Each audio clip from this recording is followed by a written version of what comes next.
Salt Lake City has been featured in many comic books over the years, from indie books like The Salt City Strangers and Let's Go to Utah, to books from some of the biggest publishers in the world. Even Spider-Man once called Salt Lake City home. After being fooled into believing he was his own clone, he roamed the country and ended up in Salt Lake to make a new life for himself. He fell for a Salt Lake City police detective, even taking her on a date to Trolley Square. But his time here was spent doing his best to take down the ruthless drug lord of Salt Lake, Vincent Tannen.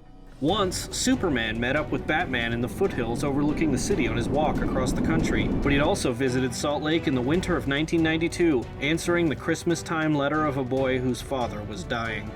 The Flash made an appearance here in the 1980s, fighting off the villainous Kilgore on the Salt Flats after the destruction of Salt Lake City's Star Labs facility.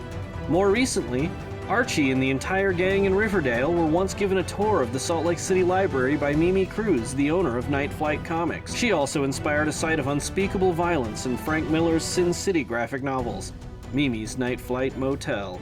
During the Marvel Comics run of Godzilla in the 1970s, the infamous kaiju and his enemies tore through downtown, leaving the temple shattered in the wake of violence. Salt Lake has even survived the post-apocalypse in the Marvel universe.